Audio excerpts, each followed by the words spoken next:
Hello student, welcome to success sign. तो आज हम लोग क्या पढ़ेंगे? जिंक पढ़ेंगे। क्या पढ़ेंगे? जिंक। जिंक के बारे में पढ़ेंगे। और हमने क्या अभी तक देखा है कि हमने पढ़ा है कि पोषक तत्व के कितने प्रकार हम लोगों ने पढ़े हैं। पोषक तत्व के 2 प्रकार ना। पोषक तत्व के 2 प्रकार, जिसमें से हम लोगों ने मैक्रो पढ़ा, दूसरा क्या? माइक्रो पढ़ा। ये माइक्रो में हम लोगों ने 3 पढ़ा कि कार्बोहाइड्रेट पढ़ा, प्रोटीन और क्या फैट के बारे में देखा। अब ये क्या माइक्रो क्या क्या है? माइक्रो में हम लोगों ने क्या देखा है? विटामिन और क्या मिनरल। अब ये जो है विटामिन के बारे में हम लोगों ने कितने प्रकार के विटामिन पढ़े हैं? विटामिन ए, बी, अब बी के पूरे 8 पढ़े हैं ना। B2, B3, B5 और B6, ऐसे से करके हम लोगों ने B7, B9, B12, इस तरीके से हम लोगों ने 8 पढ़े हैं। और हमने बी के बारे में और भी हम लोगों ने पढ़ा है। फिर विटामिन क्या है? सी के बारे में हम लोगों ने देखा, विटामिन सी का। और उसके बाद क्या है?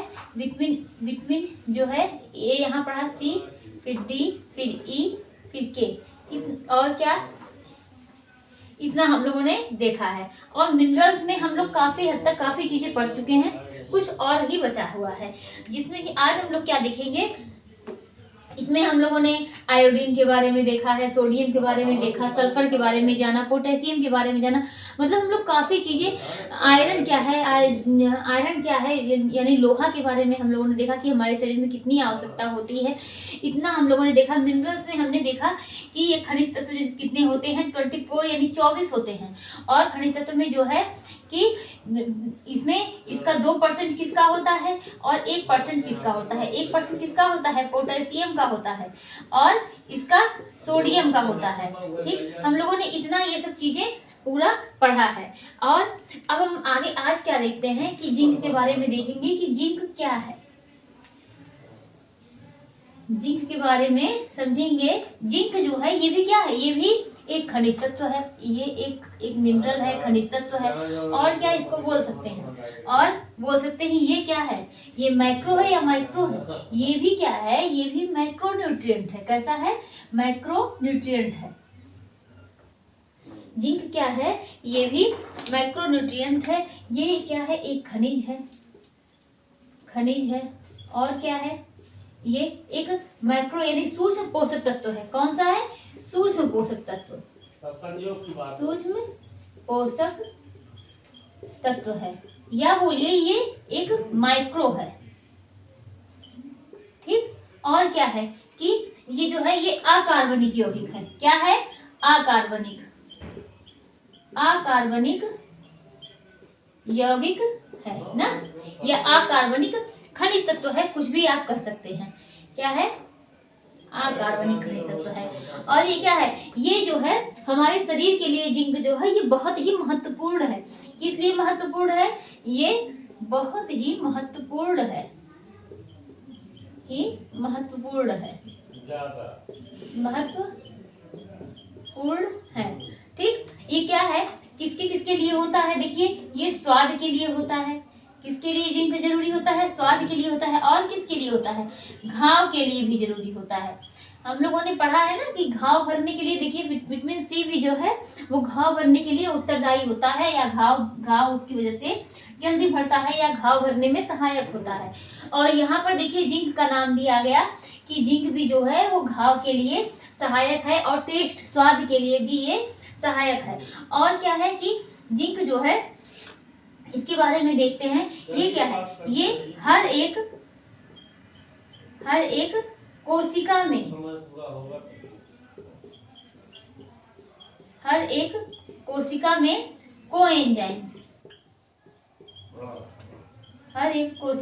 कोएंजाइम के रूप में के रूप में उपस्थित होता है। कौन कौन कोएंजाइम के रूप में उपस्थित होता है? जिंक। जिंक जो है ये हमारे शरीर की जो कोशिकाएं होती हैं उसमें क्या होता है, ये कोएंजाइम यानी एक सहायक एंजाइम, यानी आप बोलिए कि एक सह एंजाइम के रूप में जिंक जो है वो उपस्थित होता है। तो ये क्या है, हर एक कोशिका में कोएंजाइम के रूप में क्या होता है, ये उपस्थित होता है, उपस्थित होता है। और क्या है ये कोएंजाइम? क्या है कोएंजाइम? इसको हम लोगों ने कई बार पढ़ा है, कोएंजाइम या सह एंजाइम इसको बोलते हैं। एंजाइम ये क्या है, कोएंजाइम जो होता है ये एक ऐसा तत्व है, एक ऐसा तत्व है जो किसी दूसरे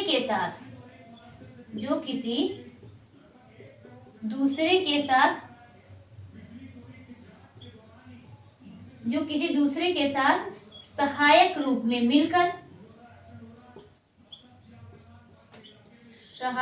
में मिलकर के काम करे, ऐसे एंजाइम को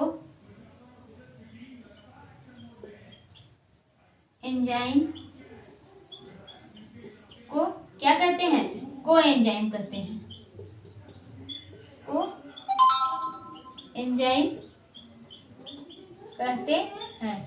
तो हम लोगों ने क्या देखा कि कोएंजाइम क्या है, ये एक ऐसा तत्व है जो क्या करता है कि किसी दूसरे के साथ क्या करता है, ये सहायक के रूप में काम करता है, वही क्या कहलाता है, कोएंजाइम कहलाता है। तो हम लोगों ने जिंक के बारे में देखा कि जिंक क्या है, ये खनिज तत्व है, ये सूक्ष्म पोषक तत्व यानी एक माइक्रोन्यूट्रिएंट है, और ये अकार्बनिक खनिज तत्व है। ये कैसा है, ये बहुत ही महत्वपूर्ण है, किस किस चीज के लिए, स्वाद के लिए और घाव के लिए भी ये महत्वपूर्ण है। ये कैसा है, ये हर एक कोशिका में कोएंजाइम के रूप में उपस्थित होता है।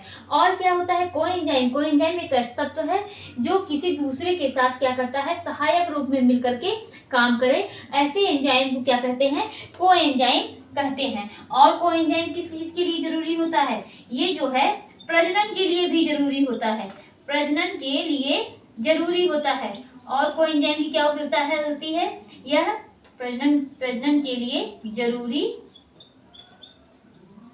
होता है। और ये वृद्धि और विकास के लिए भी जरूरी होता है, विकास के लिए भी जरूरी होता है, तो हमने क्या देखा, जिंक क्या है, ये खनिज है, सूक्ष्म पोषक तत्व है, अकार्बनिक है, ये किसके लिए, स्वाद के लिए और घाव भरने के लिए भी जरूरी होता है। यहीं पर घाव भरने के लिए विटामिन सी का भी नाम आता है ना, घाव के लिए विटामिन सी का भी नाम आता है। ये क्या हो, एक कोएंजाइम के रूप में उपस्थित होता है। इतना हम लोगों ने इसके बारे में जरूर समझा कि ये प्रजनन के लिए भी जरूरी है और वृद्धि और विकास के लिए ये जो है, ये तो सब में हम लोग पढ़ रहे हैं कि वृद्धि और विकास के लिए ये जरूरी होता है। अब आगे हम लोग देखते हैं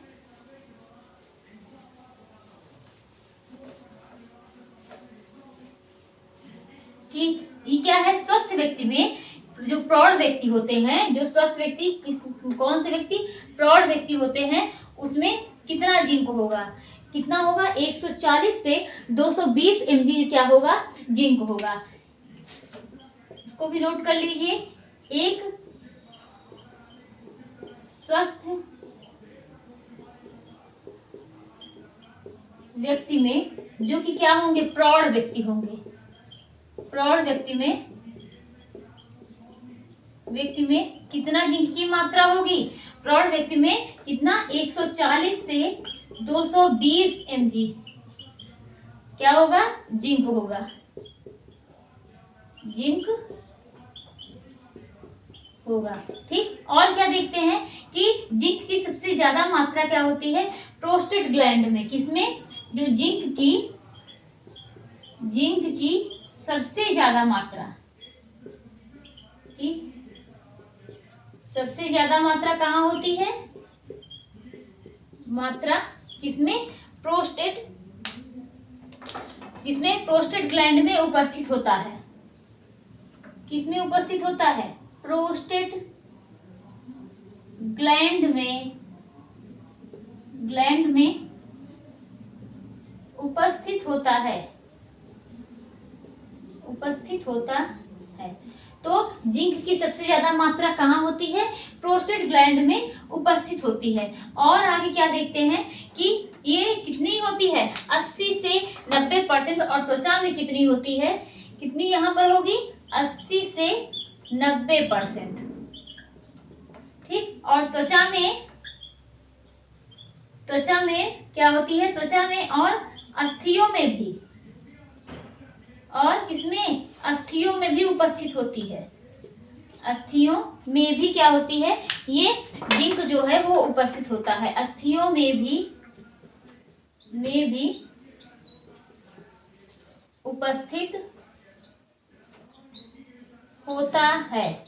तो हम लोगों ने क्या देखा? जिंक जो है ये कि एक स्वस्थ व्यक्ति में, यानी प्रौढ़ व्यक्ति जो होते हैं उनमें कितनी होती है? 140 से 220 mg जिंक होगा। और क्या होगा? जिंक की सबसे ज्यादा मात्रा किसमें होगी? प्रोस्टेट ग्लैंड में होगी, उपस्थित होगी। 80 से 90%। कितनी? 80 से 90% होगी। और त्वचा और अस्थियों में भी ये क्या होगा?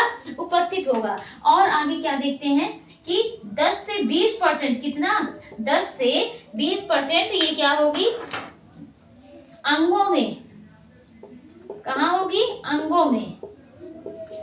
10 से 20% अंगों में उपस्थित होगी। और क्या है कि अंगों में कौन कौन सी? जैसे किडनी हो गया। किसमें? किडनी में, प्लीहा में, और अग्न्याशय में, और कहाँ होगा? आमाशय में।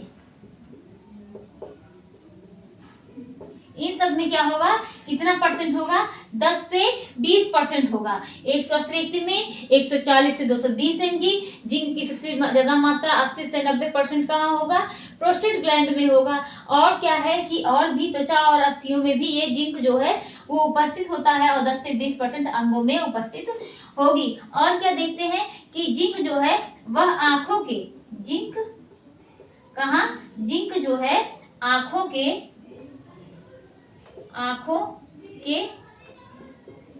के कहाँ? आइरिस और रेटिना में पाया जाता है। कहाँ पाया जाएगा? रेटिना में पाया जाता है। जिंक किसमें? आंखों के आइरिस और रेटिना में भी पाया जाता है। तो जिंक देख रहे हैं कहाँ कहाँ पाया जाता है, लेकिन इसकी जो है बहुत थोड़ी ही मात्रा हमारे शरीर के लिए अच्छी होती है। ठीक। और आगे देखते हैं कि इतना हम लोगों ने देखा। अब हम लोग क्या देखेंगे कि जिंक के क्या कार्य हैं। जिंक के कार्य के बारे में देखेंगे। इसके कार्य क्या हैं कि ये हमारे लिए क्यों जरूरी होता है, इसके लिए देखेंगे। तो हम लोगों ने पहले ही देखा कि दो पॉइंट तो इसका हम लोगों ने पहले ही देख लिया। पहला क्या था कि ये घाव भरने के लिए जरूरी था। दूसरा क्या था? ये स्वाद के लिए जरूरी है। तो जिंक के क्या कार्य हैं ये क्या देखेंगे? ये घाव भरने में सहायक। किस लिए? घाव भरने में सहायक होता है जिंक। और क्या देखेंगे कि ये स्वाद की तीक्ष्णता में, इसमें स्वाद की तीक्ष्णता में सहायक होगा। तीक्ष्णता में सहायक। और किसके लिए? घाव भरने में सहायक, स्वाद की तीक्ष्णता में सहायक। और क्या? नलिका विहीन ग्रंथियों,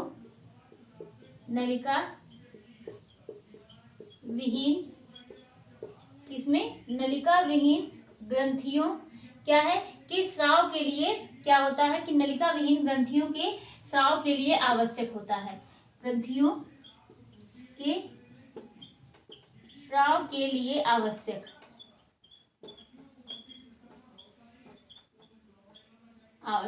हम लोगों ने क्या देखा कि ये जिंक जो है ये घाव भरने में सहायक है, और किसके लिए? कि स्वाद की तीक्ष्णता में सहायक है। नलिका विहीन ग्रंथियों के स्वाद के लिए क्या है? ये आवश्यक है। और क्या देखते हैं कि क्लोम ग्रंथि से, किससे?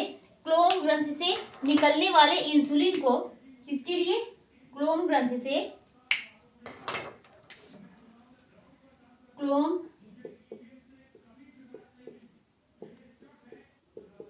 ग्रंथि से निकलने वाले इंसुलिन को बनाने में क्या होता है, जिंक जो है वो आवश्यक है। इंसुलिन किसके लिए जरूरी है, तो ये हम लोग जानते हैं क्लोम ग्रंथि से निकलने वाले इंसुलिन को बनाने में क्या जरूरी है, जिंक जो है वह सहायक है। किसके लिए, जिंक जो है वह आवश्यक है। और क्या देखते हैं कि ये है हड्डियों के लिए भी, जिंक हमारे हड्डियों के लिए भी जरूरी होता है, हड्डियों के लिए आवश्यक।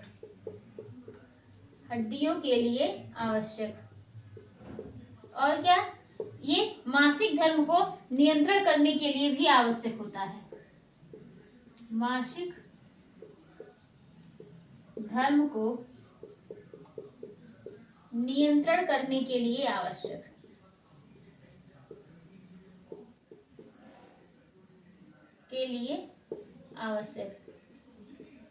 और किसके लिए जरूरी होता है, ये एंजाइम्स को सक्रिय यानी एंजाइम्स को एक्टिव रखने के लिए आवश्यक होता है। एंजाइम को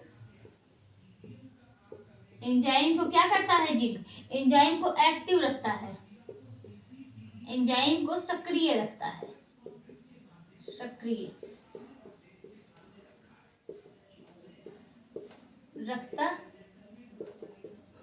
ठीक। और क्या है, ये किसके लिए आवश्यक है, जिंक जो है ये हमारे मस्तिष्क के लिए भी आवश्यक है, मस्तिष्क के लिए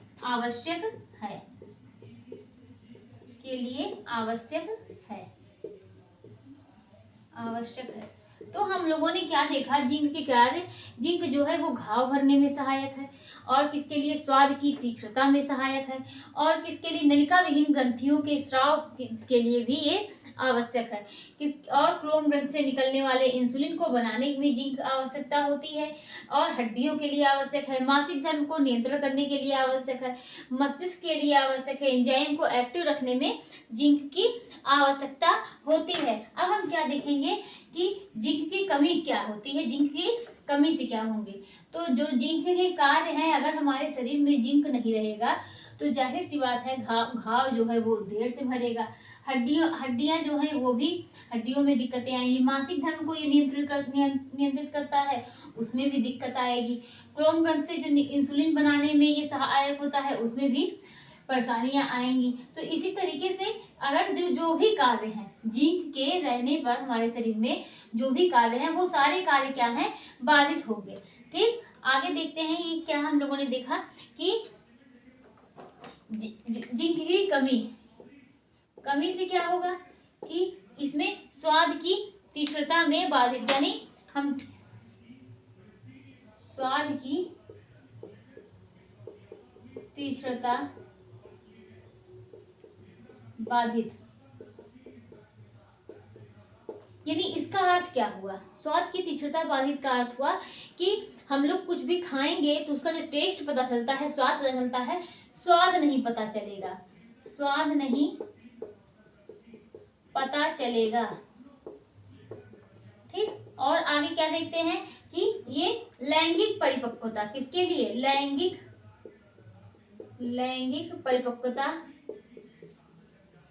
परिपक्वता के लिए क्या है, ये हम लोगों ने देखा है कि जो लैंगिक परिपक्वता के लिए भी क्या है, जिंक जरूरी होता है। और इसमें क्या होता है, कौन लैंगिक परिपक्वता के लिए जरूरी होता है, परिपक्वता के लिए कौन जरूरी होता है कि गोनेडोट्रोपिक हार्मोन क्या जरूरी होता है लैंगिक परिपक्वता के लिए, गोनेडोट्रोपिक हार्मोन ना, क्या गोनेडोट्रोपिक हार्मोन क्या होगा, स्राव कम हो जाएगा, क्या हार्मोन का स्राव कम हो जाएगा। ये कहाँ से निकलता है गोनेडोट्रोपिक हार्मोन, ये पीयूष ग्रंथि से निकलता है, किस ग्रंथि से, पीयूष ग्रंथि से, यानी मास्टर ग्रंथि से, इसको क्या बोलते हैं? पीयूष ग्रंथि।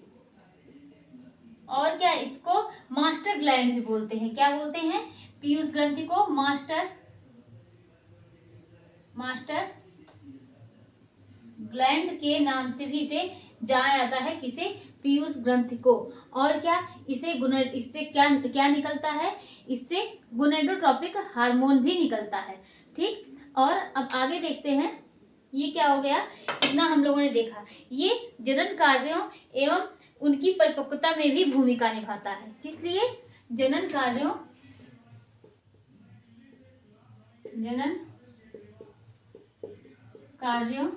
एवं क्या है? किसकी परिपक्वता? एवं उनकी परिपक्वता में भी भूमिका निभाता है।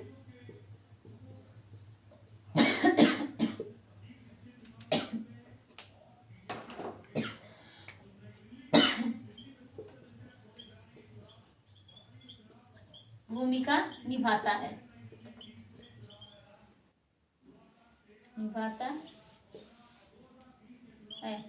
और क्या हम लोगों ने देखा था कि जो जिंक है यह वृद्धि एवं विकास के लिए आवश्यक था ना।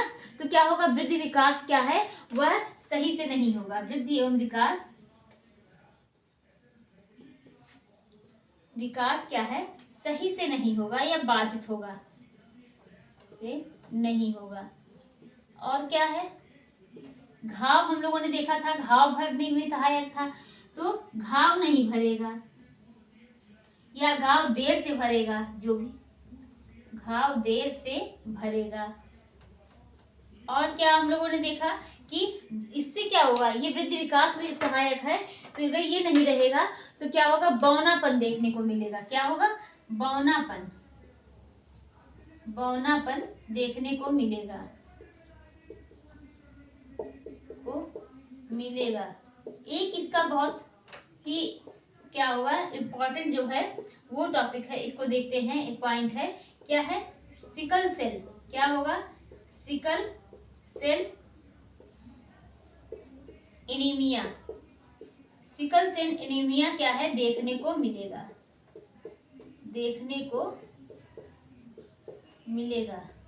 इसमें क्या होगा? इसमें क्या होता है? आरबीसी का आकार किस आकार का हो जाता है? हंसिए के आकार का। तो ये क्या है? बहुत ही इंपॉर्टेंट है। मतलब सबसे ज्यादा इसमें इंपॉर्टेंट क्या है? ये है सिकल सेल एनीमिया। हम लोगों ने पढ़ा है ना कि माइक्रोसार्टिक एनीमिया, मैंगोब्लास्टिक एनीमिया और क्या? Pernicious anaemia. अब यहाँ पर देख रहे हैं पर्नीशियस एनीमिया किसकी वजह से होता है? B12 की वजह से। और यहाँ पर क्या देखेंगे कि सिकल सेल एनीमिया देखने को मिलेगा। क्या है ये सिकल सेल एनीमिया? इसमें क्या होगा? इसमें जो है आरबीसी, जो है का आकार किसकी वजह से, किसकी तरह हो जाएगा? का आकार हंसिए की तरह हो जाएगा।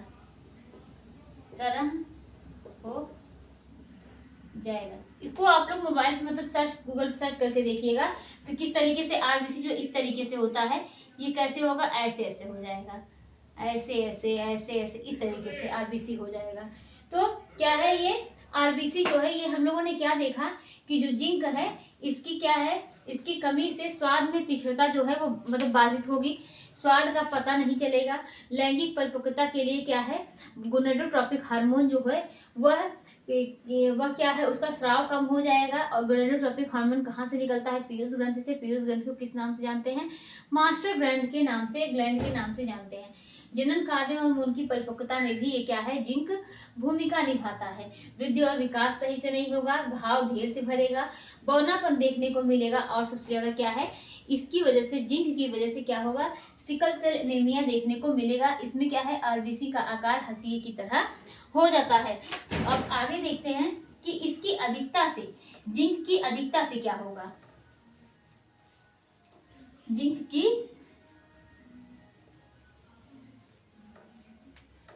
अधिकता से क्या होता है?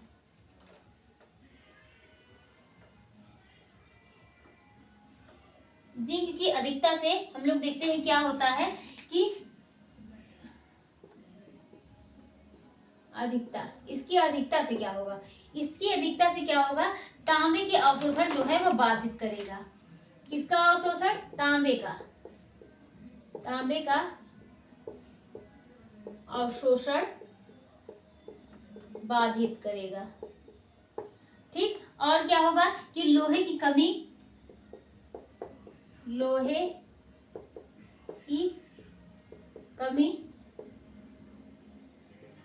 कहाँ कहाँ, लीवर और किडनी में हो जाएगी।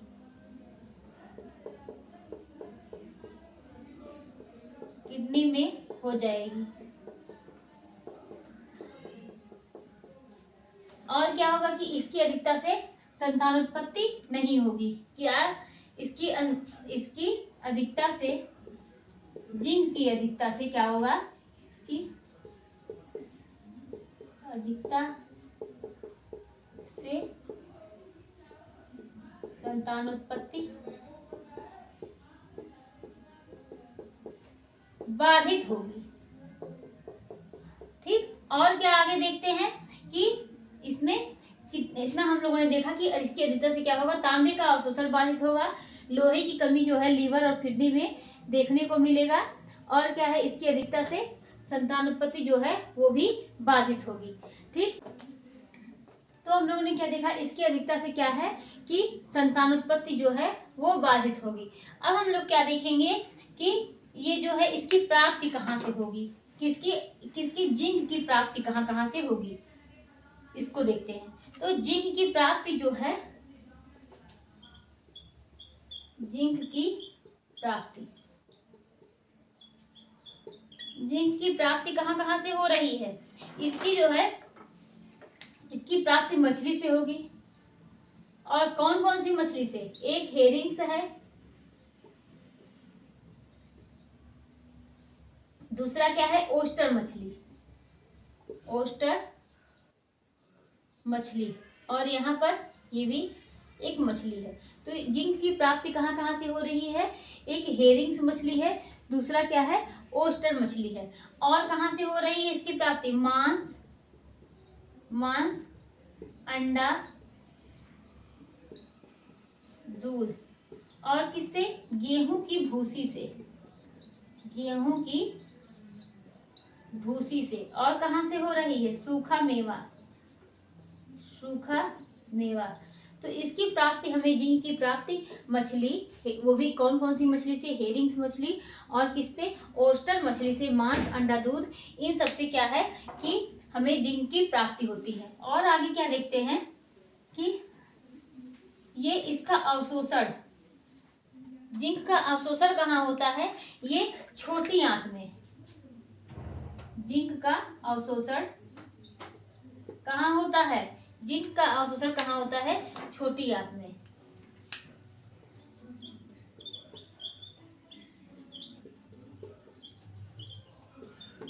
जिंक का अवशोषण छोटी आंत में होगा, छोटी आंत में होगा। और कितना परसेंट होगा, सिर्फ क्या है, 5 से 10% ही क्या है, इसका अवशोषण हो पाता है।